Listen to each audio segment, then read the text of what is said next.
నమస్కారం. నా పేరు Meenakshi. I'm a certified tarot card reader, numerologist, rudraksha జిన్షన్ అండ్ క్రిస్టల్ కన్సల్టెంట్.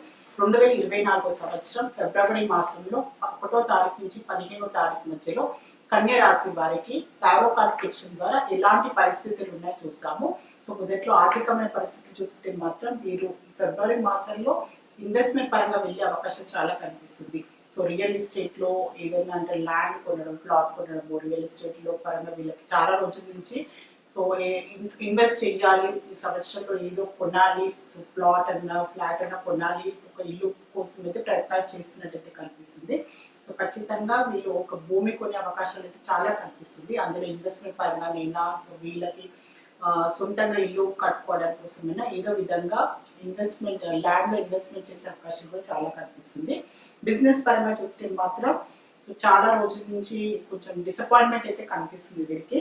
సో వీళ్ళు ఆశించిన ఫలితాలు లభిస్తలేదు, సో వీరికి ఆశించిన ప్రాఫిట్స్ లభిస్తలేదు, సో బిజినెస్ లో ఎలాంటి ఇంప్రూవ్మెంట్ లేదు, డెవలప్మెంట్ లేదు అనే ఒక ఆలోచనలు అయితే కనిపిస్తుంది వీరికి. సో దాని పరంగా ఏంటంటే వీళ్ళు ఎలాంటి కొత్త నిర్ణయాలు తీసుకోవడము, కొత్తగా ఏంటంటే బిజినెస్ డెవలప్మెంట్ పరంగా కూడా ఎలాంటివి వీళ్ళ సైడ్ నుంచి ప్రయత్నాలు ఏం చేయట్లేదు అయితే కనిపిస్తుంది. సో వీళ్ళు ఏంటంటే కొత్తగా ఆలోచించడం, టెక్నాలజీ పరంగా యూజ్ చేసుకోవడము, బిజినెస్ ని వృద్ధి చెందడానికి. సో ఎలాంటి లోపాలు ఉన్నాయి, బిజినెస్ ఎందుకు డెవలప్ అవ్వట్లేదు అని దాని తగ్గట్టుగా వీళ్ళు స్మార్ట్ వర్క్ కూడా చేయాలి. హార్డ్ వర్క్ తో పాటు స్మార్ట్ వర్క్ కూడా చేయాల్సిన అవసరం ఉంది. సో అది చాలా లోపిస్తున్నట్టయితే కనిపిస్తుంది.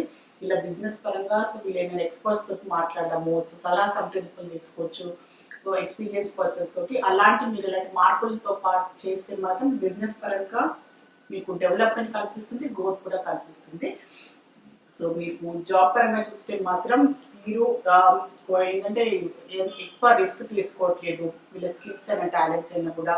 సో వీళ్ళు ఏంటంటే వీళ్ళు ప్రూవ్ చేసుకోవాల్సిన అవసరం ఉంది. సో వీళ్ళ ఖచ్చితంగా ఇంటర్నెట్ రూపంగా అయినా, సో ప్రమోషన్ రూపంగా అయినా, సో వీళ్ళకంటూ ఒక ప్రొఫెషనల్ గా వీళ్ళకంటూ స్టెబిలిటీ కావాలి, ఒక మంచి ఒక స్థాయి కావాలి, గుర్తింపు కావాలంటే మాత్రం ఖచ్చితంగా వీళ్ళు రిస్క్ తీసుకోవాలి, వీళ్ళ స్కిల్స్ వీళ్ళని ప్రూవ్ చేసుకోవాలి. ఏంటంటే రొటీన్ కనిపిస్తుంది, రొటీన్ వర్క్ కనిపిస్తుంది. రొటీన్ గా వర్క్ మన ఇచ్చిన పని చేసామా, సో వెళ్ళిపోయామా అంతవరకు కనిపిస్తుంది. కానీ సో డెవలప్మెంట్ పరంగా సో నాకంటూ ఇంకా పై స్థాయికి వెళ్ళాలి అనే ఆలోచన ఏం కనిపించట్లేదు. సో అలాంటి వీళ్ళు పరంగా ఆలోచించుకుంటే మాత్రం రిస్క్ తీసుకొని ఖచ్చితంగా ఏంటంటే వీళ్ళ స్కిల్ ఇంప్రూవ్ చేసుకోవాలి. వీళ్ళ స్కిల్స్ అయినా కూడా వీళ్ళకున్న క్వాలిఫికేషన్ పరంగా కూడా వీళ్ళు ఇంప్రూవ్ చేసుకుని అప్గ్రేడ్ చేసుకోవాల్సిన అవసరం కూడా చాలా ఉంది. సో వీళ్ళకి జాబ్ చేసే వారికి సో కొత్త సాఫ్ట్వేర్ నేర్చుకోవడము, సో కొత్త టెక్నాలజీని ఇంకా చేసుకోవడం, లెర్న్ చేసుకోవడము, సో రిక్వైర్మెంట్ తగ్గట్టుగా సో అలాంటి మీరు ఇంప్రూవ్ చేసుకుంటే కూడా మీకు జాబ్ చేసే వారికి కూడా ప్రొఫెషనల్ పరంగా కూడా మంచి గ్రోత్ అయితే ఉంటుంది. స్టూడెంట్స్ కి చూసుకున్నా కూడా వీళ్ళు ఏదో ఒక ఏంటంటే కాంపిటేటివ్ ఎగ్జామ్స్ రాశారనుకోండి, సో వీళ్ళకి ఏదో వెయిటింగ్ కనిపిస్తుంది, చాలా హార్డ్ వర్క్ చేశారు, ఏదో ఎగ్జామ్స్ అయితే రాసినట్టయితే కనిపిస్తుంది. సో కాంపిటేటివ్ ఎగ్జామ్స్ అనుకోండి, సో ఏదో దాని రిజల్ట్ కోసం అయితే వెయిట్ చేస్తున్నారు, చాలా టెన్షన్ గా చాలా ఎగర్గా వెయిట్ చేస్తున్నారు. సో వీళ్ళ కష్టం తగ్గట్టుగా ఫలితం కోసం అయితే వెయిట్ చేస్తున్నారు, భయపడుతున్నారు ఏంటి రిజల్ట్ ఏంటి, నా ఫ్యూచర్ ఏంటి అని ఒక భయం, ఒక ఆందోళన కూడా చాలా కనిపిస్తుంది స్టూడెంట్స్ లో. సో తొందరలోనే వీళ్ళకంటూ వీళ్ళ ఏంటంటే ఇంకా రిజల్ట్ రావడానికి డిలే అయితే కనిపిస్తుంది, కానీ టెన్షన్ పడుతున్నారు. సో ఏదో ఒక కాంపిటేటివ్ ఎగ్జామ్స్ కో ఏదో వీళ్ళ ఫర్దర్గా అయితే అబ్రాడ్ ఓవర్సీస్ వెళ్ళి చదువుకోవడానికి తగ్గట్టుగా ఎగ్జామ్స్ సంబంధించిన, సో వేరే కాలేజ్ కి సంబంధించిన ఏదో అయితే ప్రిపేర్ చేశారో దానికి తగ్గట్టుగా రిజల్ట్స్ కోసం వెయిట్ చేస్తున్నారు. సో ఫ్యామిలీ పరంగా చూస్తే మాత్రం వీళ్ళకి కొన్ని ఏంటంటే కొన్ని రియలైజేషన్స్ అయితే కనిపిస్తున్నాయి. సో వీళ్ళ పాస్ట్ లో చేసిన కొన్ని మిస్టేక్స్ అనుకోండి, కొన్ని అపార్థాలు, సో వీళ్ళు చేసిన సిల్లీ మిస్టేక్స్ వల్ల కూడా సో రిలేషన్ పరంగా భార్య భర్తలో వీళ్ళకి వచ్చిన అపార్థాలు అనుకోండి, సో దానివల్ల వీళ్ళకి ఒక రియలైజేషన్ కనిపిస్తుంది. సో నేను అలా చేసేది లేకుండే, సో అనవసరంగా సిల్లీగా నేను ఇలా బిహేవ్ చేశాను, అనవసరంగా తొందరగా నేను హైపర్ అయిపోయాను, కోపంలో అన్నట్టు షార్ట్ టెంపర్ లో అనరాల్సిన మాటలు అనేయాల్సి వచ్చింది, సో నోట్ జారము అని అలాంటి ఒక ఏంటంటే వీళ్ళకి ఒక భావన అయితే కనిపిస్తుంది. వీళ్ళకి ఏంటంటే అనవసరంగా నేనే స్పాయిల్ చేసుకున్నాను రిలేషన్ పరంగా, ఇమోషనల్ మంచి బాండింగ్ ఏంటంటే స్పాయిల్ చేసుకున్నాను అనే ఒక ఫీలింగ్ కనిపిస్తుంది. సో ఆ ఫీలింగ్ తోటి వాళ్ళ అవేర్నెస్ తోటి సో వీళ్ళు ఒక లెసన్ అయితే నేర్చుకున్నారు. సో రిలేషన్ పరంగా ఎదుటి వారిని కూడా మనం ఎలా గౌరవించాలి, ఎదుటి వారిని ఎలా అర్థం చేసుకోవాలి అనే వీళ్ళ వాళ్ళ కుటుంబ పరంగానే అనుకోండి, సో వాళ్ళ వైఫ్ అండ్ హస్బెండ్ పరంగా కూడా వీళ్ళు కొన్ని నేర్చుకొని సో ముందుకు వెళ్ళే అవకాశం కనిపిస్తుంది. అండర్స్టాండింగ్ కనిపిస్తుంది. ఎదుటి వాళ్ళు కూడా అర్థం చేసుకోవడం, వీళ్ళ తప్పులు అర్థం చేసుకోవడం, ఎదుటి వాళ్ళు కూడా అర్థం చేసుకుని ఒక మంచి భావన కనిపిస్తుంది. సో రిలేషన్షిప్ పరంగా కూడా మంచి ఇంప్రూవ్మెంట్ కనిపిస్తుంది. సో మెయిన్గా ఫ్యామిలీలో రిలేషన్షిప్స్, సో వాళ్ళ ఇన్లాస్ తోటైనా వేరే ఫ్యామిలీ మెంబర్స్ తోటైనా కూడా so husband wife and husband మధ్యలో కూడా మంచి రిలేషన్షిప్ ఇంప్రూవ్ అయ్యే అవకాశం చాలా కనిపిస్తుంది. సో రిలేషన్షిప్ పరంగా చూస్తే కూడా సెలబ్రేషన్ కనిపిస్తుంది. సో అందరి కుటుంబ ఫ్యామిలీ మెంబర్స్ కి చెప్పడము వీళ్ళ రిలేషన్షిప్ పరంగా సో వీళ్ళు ఏంటంటే ఏదో ఒక సెలబ్రేషన్ అంటే ఎంగేజ్మెంట్ చేసుకోవడము, పెళ్లికి ముహూర్తాలు పెట్టుకోవడము, అలాంటి ఏదో ఒక మంచి శుభకార్యాలు జరిగే అవకాశం కనిపిస్తుంది. రిలేషన్షిప్ పరంగా వీళ్ళు ముందుకు వెళ్ళే అవకాశం కనిపిస్తుంది. ఒక మంచి పాజిటివ్, ఒక మంచి శుభవార్త అంటే వీళ్ళ ఫ్యామిలీ పరంగా కూడా ఒప్పుకోవడము, అలాంటి ఒక మంచి గుడ్ న్యూస్ ఇనే అవకాశం కూడా చాలా కనిపిస్తుంది వీరికి. హెల్త్ పరంగా చూస్తే మాత్రం వీరికి హెల్త్ పరమైన సమస్యలు అంటే బ్యాక్ పెయిన్ సంబంధించిన ప్రాబ్లం అనుకోండి, డిస్క్ రిలేటెడ్ ఆల్రెడీ చాలా రోజు నుంచి బాధపడే వారికి అలాంటి సమస్యలు మళ్ళా తిరిగి రావడము, కాళ్ళ నొప్పులు అనుకోండి, కీళ్ళ నొప్పులు, సో నరాలకు సంబంధించిన ఇబ్బందులైనా సో అలాంటి ఇష్యూస్ కూడా కొంచెం బాధపడే అవకాశం కనిపిస్తుంది.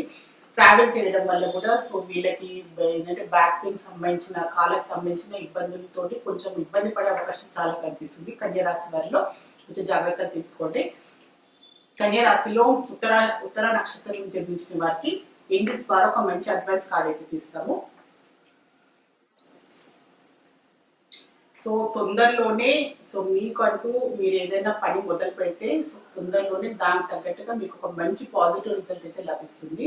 ఇన్ ద నియర్ ఫ్యూచర్ అంటే మీకు ఒక సంవత్సరం లోపు మీకంటూ మీరు చేపట్టిన పని అయినా మీరు చేపట్టిన కార్యానికి తగ్గట్టుగా గోల్స్ కి ఏదైనా మీరు స్టార్ట్ చేసే మాత్రం దాని తగ్గట్టు మీకు ఒక రిజల్ట్ కూడా మంచి పాజిటివ్ రిజల్ట్ కూడా లభిస్తుందని ఏంజల్స్ ద్వారా మీకు ఒక మంచి అడ్వైస్ కార్డ్ అయితే లభించింది. సో కన్యా రాశిలో హస్త నక్షత్రంలో జన్మించిన వారికి ఏంజల్స్ ద్వారా ఒక మంచి అడ్వైస్ కార్డ్ అయితే తీసాము. సో మీరు ఖచ్చితంగా రెడీ ఉన్నారు. సో ఏం భయపడకండి, ముందుకు సాగండి. సో వాళ్ళ అనవసరమైన భయాలు మీ పైన మీరు కొన్ని అపార్థాలు భయాల వల్ల మీరు ఆగిపోయినట్టయితే కనిపిస్తుంది. కొన్ని పనులు అనుకోండి, కొన్ని బాధ్యతలైనా, కొన్ని విషయాలు నిర్ణయాలు తీసుకోవాలనుకున్నా కూడా సో నిస్సహంగా మీరు ముందుకు వెళ్ళాల్సిన అవసరం ఉంది. సో మీరు ఖచ్చితంగా మీకు విజయం అనేది మీకు లభిస్తుంది అని ఏంజల్స్ ద్వారా మీకు ఒక మంచి అడ్వైస్ కార్డ్ అయితే లభించింది హస్త నక్షత్రంలో జన్మించిన వారికి. సో కన్యా రాశిలో చిత్తా నక్షత్రంలో జన్మించిన వారికి ఏంజల్స్ ద్వారా ఒక మంచి అడ్వైస్ కార్డ్ అయితే తీసాము.